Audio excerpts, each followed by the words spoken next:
और आदि मंत्र, देव मंत्र, बीज मंत्र, गायत्री मंत्र का प्रादुर्भाव सृष्टि बनने के पहले ही हो गया। आप सब जानते हैं कि गायत्री वेद माता है, हमको ज्ञान देती है। गायत्री देव माता है, हम पर दया करती है। गायत्री विष्णु माता है, हमको समदर्शिता देती है। गायत्री पारस है, हमारे लोहे जैसे जीवन को कुंदन जैसा चमचमाती है। गायत्री कल्पवृक्ष है, हमको मनोवांछित फल प्रदान करती है। गायत्री कामधेनु है, हमारी मनोकामनाएं पूरी करती है। गायत्री ब्रह्म विद्या है, हमारा आत्म जागरण करती है। गायत्री ब्रह्म विद्या है, आद्य शक्ति है, आधार शक्ति है। और परम पूज्य गुरुदेव ने वर्तमान समय में गायत्री को महाविद्या के रूप में क्यों रखा? क्या है ये महाविद्या? और इस महाविद्या के द्वारा कैसे सारी दुनिया का अज्ञान दूर होगा? क्या है गायत्री मंत्र का तत्व चिंतन? क्या है आद्य शक्ति मां भगवती गायत्री? कैसी कैसी भ्रांतियां लोगों ने इसके विषय में फैला दी हैं? इन सभी बिंदुओं पर मैं थोड़ी सी चर्चा करूंगा। और बच्चों, गायत्री को महाविद्या के रूप में गुरुदेव ने प्रतिष्ठापित किया। क्यों? क्योंकि आज अविद्या चारों तरफ फैली हुई है। तीन विद्याएं हैं, एक विद्या है, एक अविद्या है, एक महाविद्या है। विद्या किसको कहते हैं? मतलब जानना, या मतलब जो जानने योग्य वस्तु है, विभूति है या जानकारी है, वो हम जाने, ये विद्या है।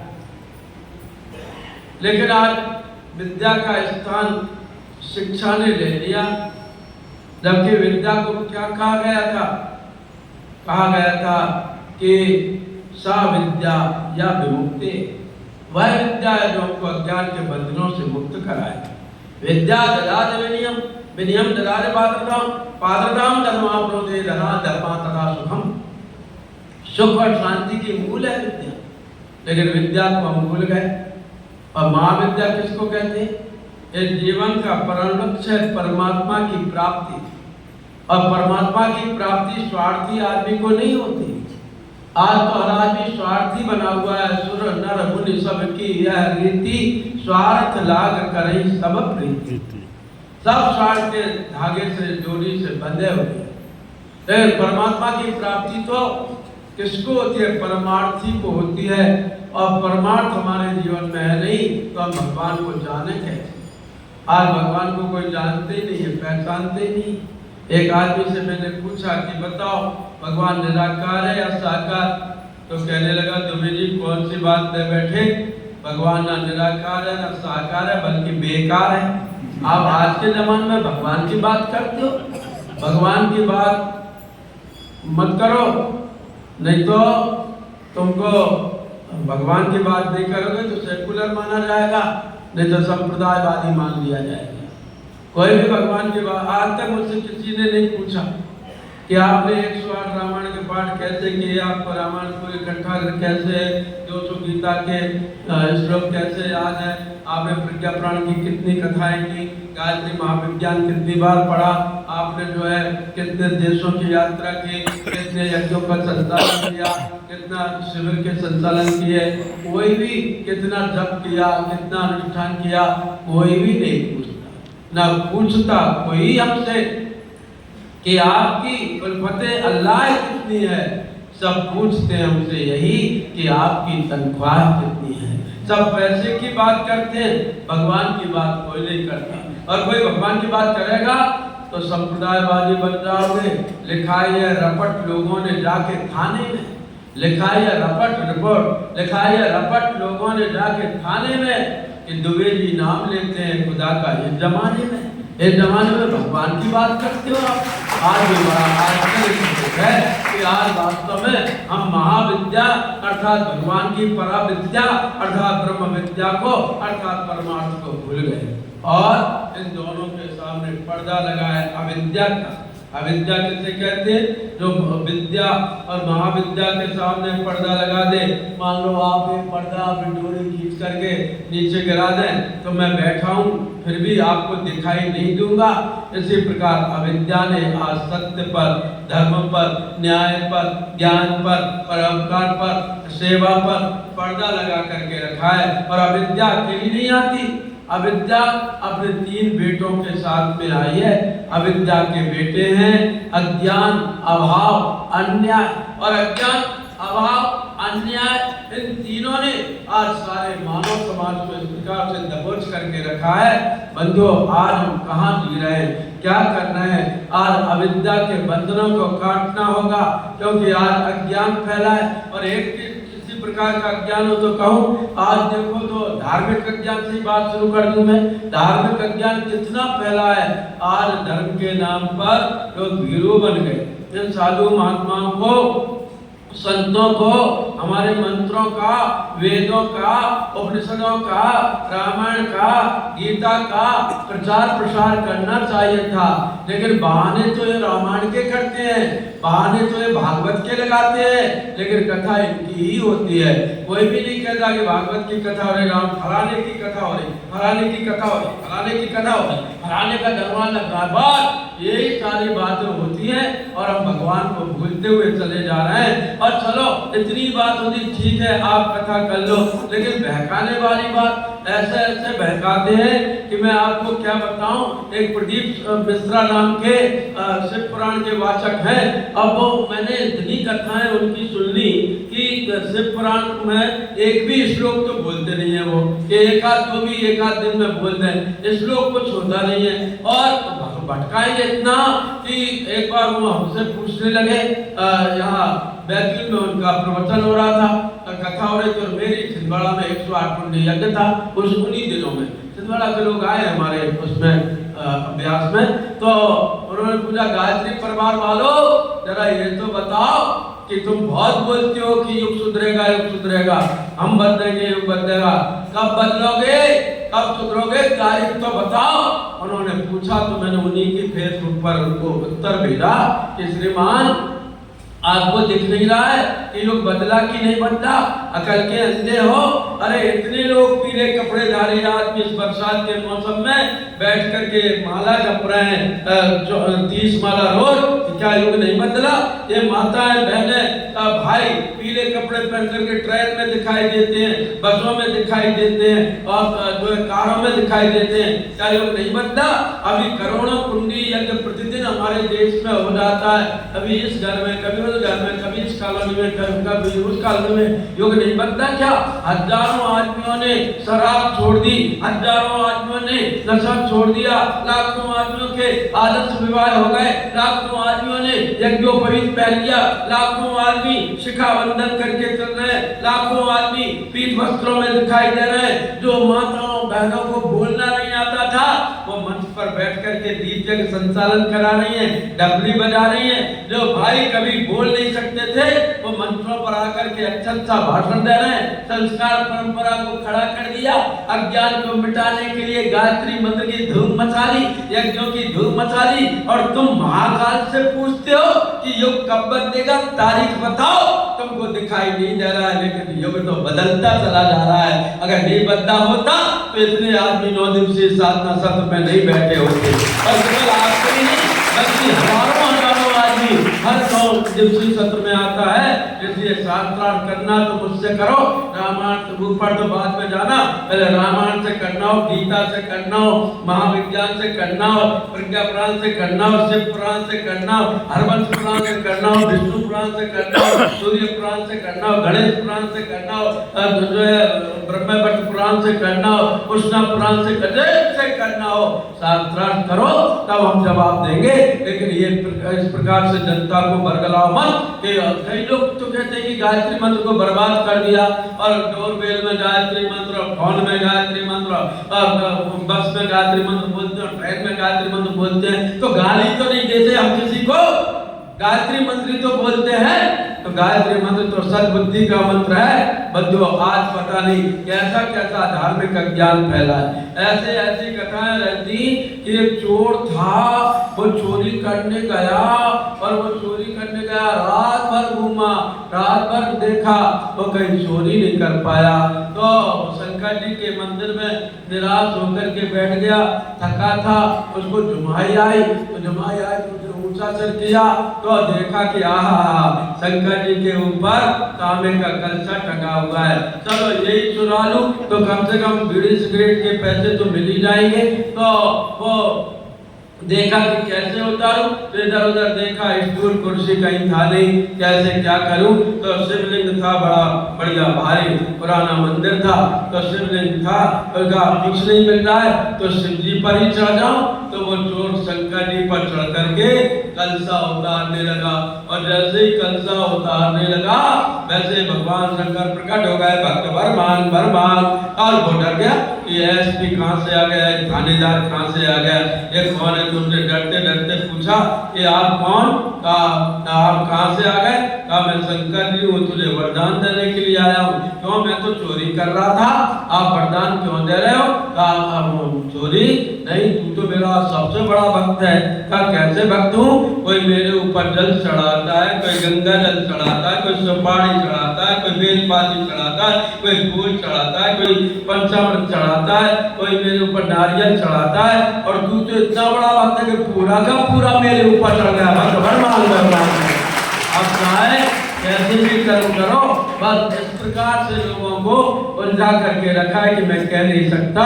मन तो पता नहीं आज क्या हो गया। भगवान शिव को हमने समझा क्या, शिव यदि शिव है अर्थात कल्याण करने वाला है तो शिव रुद्र भी तो है, रुलाने वाला भी है। शिव यदि शंकर है शांति करने वाला है तो प्रलयंकर भी तो है, बड़ी प्रलय मचा देता है। शिव जी यदि भोला है तो भाला भी तो है, भोले भाला, भोला भाला, तो भोला है तो भाला भी तो है। शिव यदि 87,000 वर्ष तक एक आसन पर बैठते हैं और समाधि ले लेते हैं, तब शिव सहज स्वरूप समारा, लाल समाधि अखंड अपारा, बीते संवत सहज 87 तभी समाधि संभव विनाशी।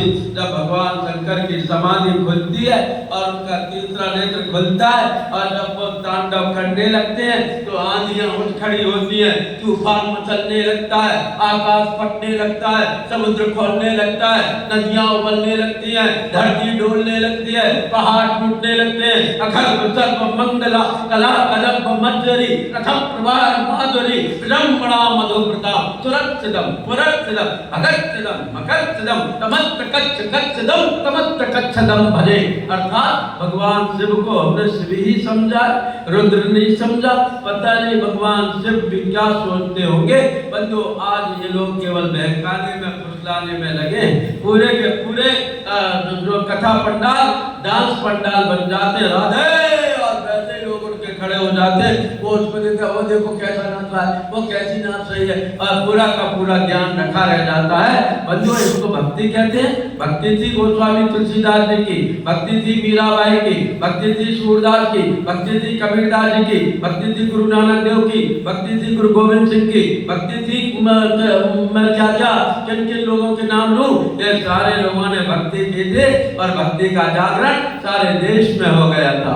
आज आदमी यही समझता है, फलाना कह रहा है कि ये शंकर जी का चरणामृत नहीं पीना चाहिए, बूढ़ा बाबा कह रहा है टीवी में, और वो कह रहे नहीं लेना चाहिए, तो आदमी इसी में पकड़ लूं कि ना लूं, मैं बिलपत्र ऐसा चढ़ाऊं वैसा चढ़ाऊं। अरे भगवान ये नहीं सब देखते हैं, भगवान महाराज को देखते हैं, तो हम उसकी वो जाते नहीं है और जाने क्या करते हैं कि बंदे कहने वाली बात नहीं कि आज धार्मिक क्षेत्र में इतनी विकृतियां आई हैं। अभी यहाँ 80 लाख कांवड़िया थे, 80 लाख कांवड़िया आए थे, इतनी गंदगी करके गए कि शांतिकुंज के आदमी भी गए, नगर निगम वाले भी लगे, तब सारा का सारा बदबू और उसको सबको साफ किया, इतना कागज कपड़ा और वो फेंक करके गए थे कि क्या होता है।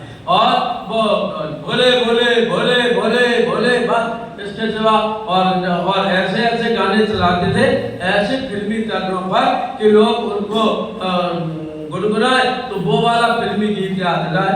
जब भी मैं कोई कांवड़िया देखूं मेरा मन दीवाना बोले बोले बोले बोले बोले। अब बताओ जब भी वो आदमी का ध्यान कहाँ जाता है, क्या करता है, और पता नहीं कि आदमी ने क्या कर रखा है। ऐसे ऐसे गाने बना लिए। कल या परसों में सुन रहा था, मुझे याद नहीं रहा, नहीं तो वो था तू मेरा भगवान भगवान तू मेरा, तू मैं हूँ ना तू सपेरा। और एक बूढ़ा आदमी नाच रहा था, मतलब 60 साल का आदमी नीचे करके नागिन बन करके नाच रहा था कथा में। मैंने कहा ये क्या हो रहा है, मेरे धर्म को कितना विद्रोह कर दिया। मेरा धर्म ये नहीं था, मेरा धर्म था देश समाज संस्कृति को ऊंचा उठाने का, लेकिन आज पता नहीं क्या होता हुआ चला जा रहा है। धार्मिक प्रक्रियाएं पूरी बिगड़ती चली जा रही, लोगों को बहकाया जा रहा है। एक बाबा जी सोने की तैयारी कर रहे थे, 4-5 पंडित आ गए, है बाबा जी ये क्या करते हो, पूरब की तरफ पैर करके सोते हो, पूरब तरफ तो जगन्नाथपुरी है, जगन्नाथ भगवान नाराज हो जाएंगे। तो बेचारे वो पश्चिम की तरफ पैर करके सो गए। तो एक और आ गए, है बाबा जी पश्चिम की तरफ पैर करके सोते हो, पश्चिम तरफ तो द्वारकापुरी है, द्वारकाधीश भगवान नाराज हो जाएंगे। बाबा जी उठे उत्तर की तरफ पैर करके सो गए। तो एक पंडित जी और आ गए, नारायण नारायण उत्तर की तरफ पैर करके सोते हो, उत्तर तरफ तो बद्रीनारायण धाम है, बद्रीनाथ भगवान नाराज हो जाएंगे। बाबा जी उठे दक्षिण की तरफ पैर करके सो गए। तो एक महाशय और आ गए, ओम नमः शिवाय ओम नमः शिवाय, दक्षिण की तरफ पैर करके सोते हो, दक्षिण की तरफ तो रामेश्वरम धाम है, भगवान शंकर नाराज हो जाएंगे। बाबा जी ने सोचा पूरब पश्चिम उत्तर दक्षिण मैं कहीं पैर करके नहीं सो सकता, अब क्या करूं, तो दीवार से टिककर सिर नीचा करके पैर ऊंचा करके शीशा से लगा करके सो। तो एक पंडित जी और आ गए, अरे अरे अरे अरे ये क्या करते हो, ऊपर को पैर करके सोते हो, ऊपर परम धाम है, भगवान विष्णु नाराज हो जाएंगे। बाबा जी उठे, उन्होंने दोनों चारों में एक एक चांटा लगाया, मूर्खो परंपरा की तुलना में हम विवेक को महत्व देंगे। क्यों? क्योंकि जीर्ण वस्तुओं की ममता से घर ही बूढ़ा होगा, अहो आज का पुष्पहार भी कल का कूड़ा होगा।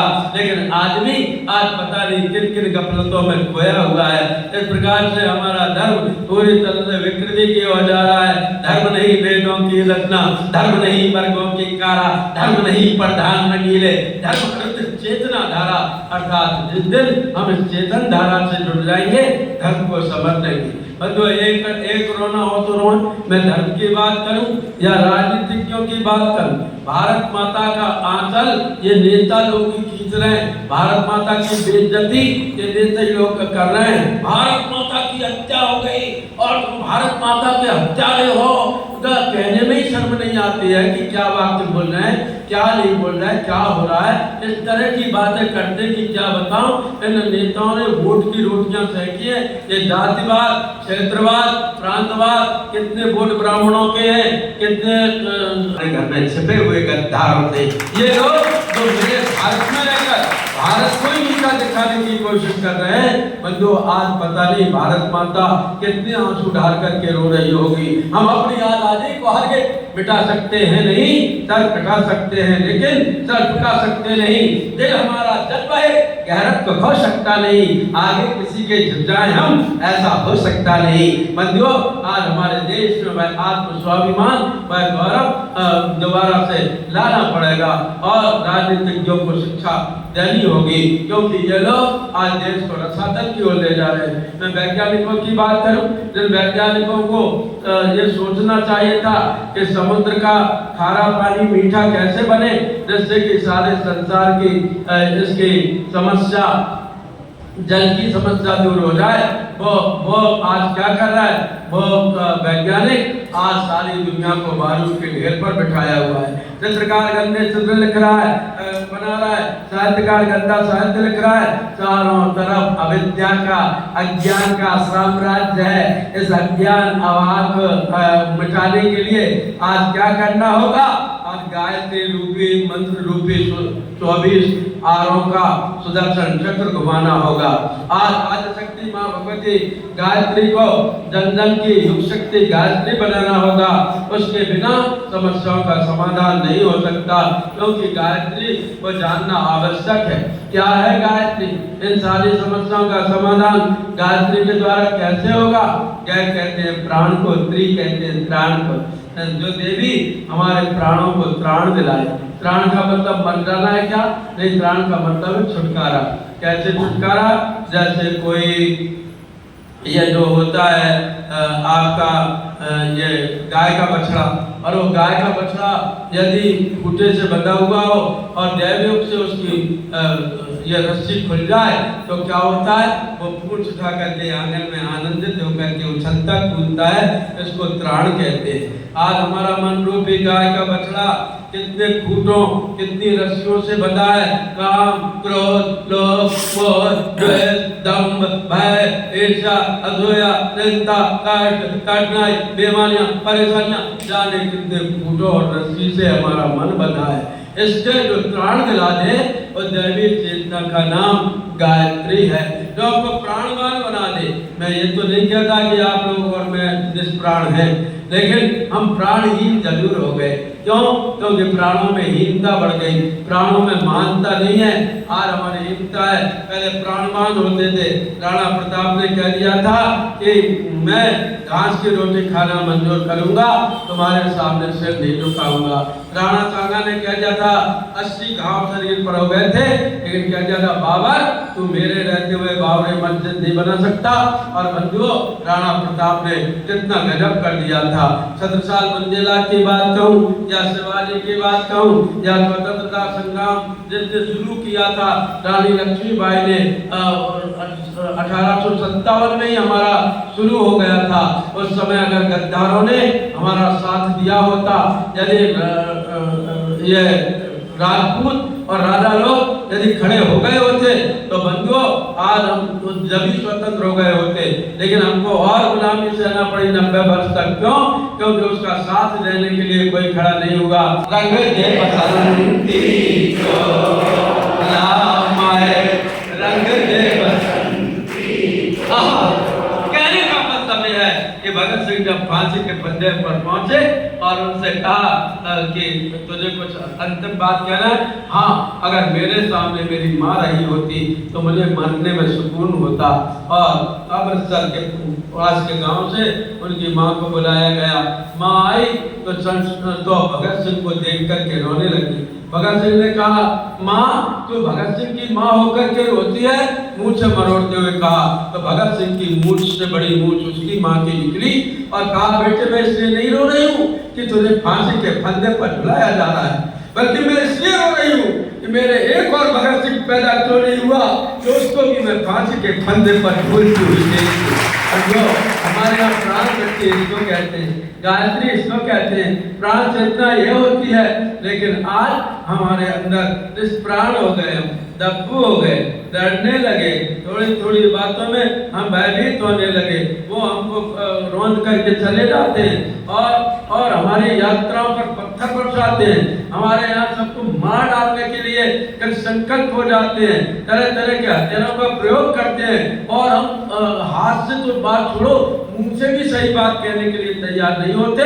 ये सबसे बड़ी गड़बड़ वाली बात है। बंधुओं, आज हमारे अंदर की प्राण चेतना जागना चाहिए। कब तक हम इस प्रकार की मानसिक गुलामी की जंजीरों में बंधे रहेंगे? बंधुओं, आपसे क्या कहूँ, गायत्री का और इसलिए करते हैं, गायत्री प्राण शक्ति देती है, गायत्री सद्बुद्धि देती है, गायत्री विवेक देती है और गायत्री दुर्बुद्धि को मिटाती है। आज दुर्बुद्धि इतनी अधिक है कि मैं आपको क्या बताऊं, ऐसी ऐसी दुर्बुद्धि है कि खुद का भी आदमी नुकसान कराता है, दूसरे का भी कराता है। 2 आदमी इधर बिहार में बंगाल तरफ से आए हरिद्वार घूमने, खूब हरिद्वार घूमे, ऋषिकेश घूमे, खूब थक गए, हार गए। इतने में फोन आ गया घर से, अरे कहाँ हो, जल्दी आओ, जो भी गाड़ी मिले जाओ, घर में चोरी हो गई है, पत्नी बेहोश है, बच्चे रो रहे हैं। तो उन्होंने कहा यार क्या करें, जाना तो बहुत जरूरी है। अब मई जून का सीजन था, बड़े भारी भीड़ का।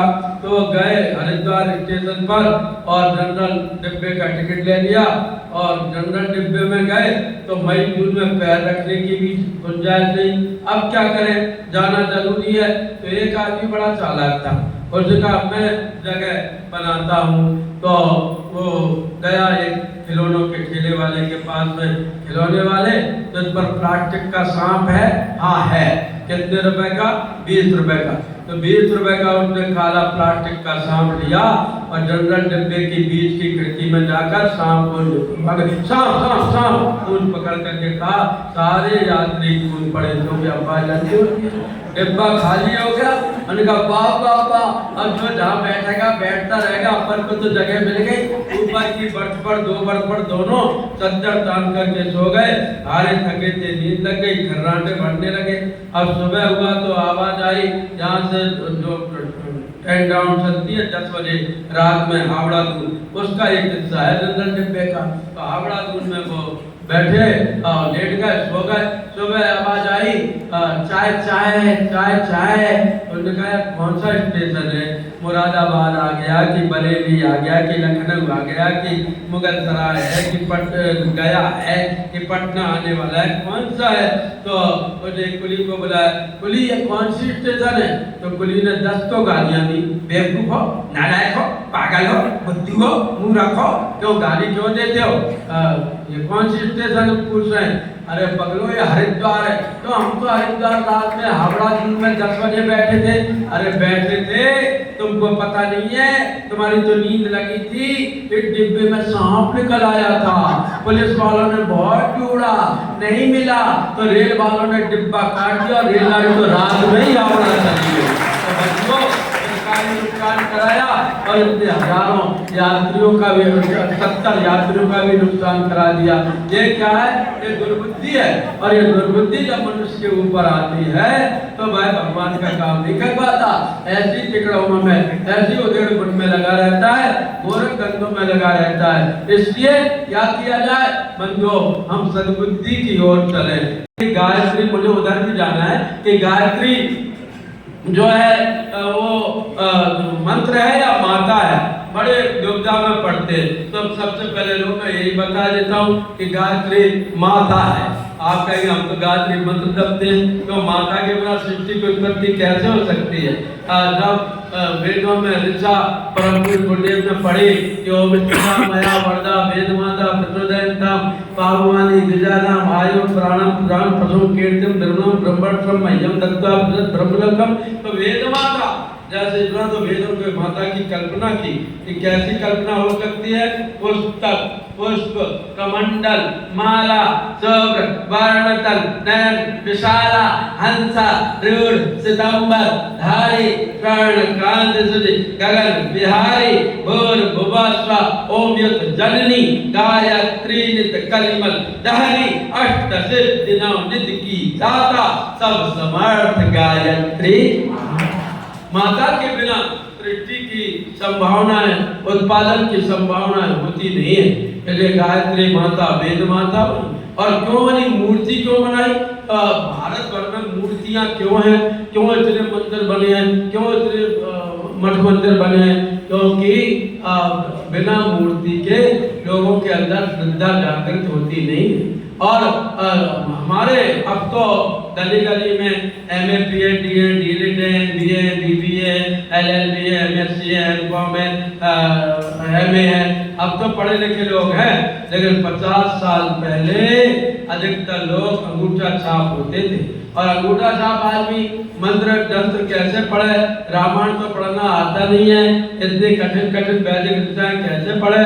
तो उनकी धार्मिक श्रद्धा को जगाने के लिए घर घर में, गांव गांव में, गली गली में मंदिर बनाए गए और मूर्ति स्थापनाएं हुई। क्योंकि भारत धर्म प्रधान देश है और धर्म को बढ़ाने में मंदिरों ने जो सहयोग किया है बंदों किसी ने किया नहीं। और राम मंदिर बन रहा तो लोगों की आंखें लगी, कब बने, कब दर्शन करें, कब बने? टीवी पे दर्शन कर लें। क्यों? क्योंकि मंदिर के प्रति, मूर्ति के प्रति लोगों के मन में श्रद्धा होती है। और पत्थर की मूर्ति में इतनी शक्ति होती है कि यदि साधक के अंदर श्रद्धा है, भक्ति है, तो वो सुनिश्चित रूप से क्या करेंगे? वो जो है पत्थर की मूर्ति से भी वरदान ले लेती है। जब सीता माता गौरी माता के मंदिर में दर्शन करने जाती थी तो एक दिन सीता माता ने भाव भरी प्रार्थना कर दी गौरी अम्बे की कि जय जय गिरवर राज किशोरी, जय महेश मुखचंद्र चकोरी, जय गजवदन सदानंद माता, जगत जनन दामिनी गाता, नैता आदि मध्य अवसाना, अमित प्रभाव वेद नहीं जाना, भावा विवाह पराभव कारण, विश्व विभुवन सुबस विहारी, देवी पूज पद कमल तुम्हारे, सुर नर मुनि सब हों सुखारे। गौरी बोले सीते सीते सीते क्या कह रही है तू? सीते ने कहा माते माते माते मैं सही कह रही हूँ। क्या कहा? आप पर्वतराज जय जय गिरवर राज किशोरी, आप पर्वतराज हिमालय की पुत्री हैं। तो गौरी बोली, पार्वती बोली कि सीते केवल मैं हिमालय की पुत्री हूँ नहीं माँ, जय महेश मुखचंद्र चकोरी, आप महेश की प्रीतमा भी हैं, शंकर जी की धर्मपत्नी भी हैं, शिव जी की पत्नी है, महाकाल की सहचरी है, तो केवल मैं शिव जी की पत्नी ही हूँ नहीं नहीं माते, आप तो जय गजवदन सदानंद माता, आप 2 बच्चों की माता भी हैं। गौरी बोली सीता केवल मैं 2 बच्चों को ही अपना बच्चा मानती हूँ नहीं माँ, जगत जननी दामिनी गाता, आप सारे संसार को पुत्र मानती हैं। तो क्या केवल मैं संसारी हूँ? नहीं, भाव विवाह पराभव कारण विश्व विभुवन सुवस विहारन, आप तो अलौकिक भी बहुत बढ़िया है। तो क्या केवल मैं अलौकिक ही हूँ? नहीं माँ, आप संसार निष्ठ कितनी है कि पति देवता सुदेव महिमा आपके साथ कहीं कहीं सहज तो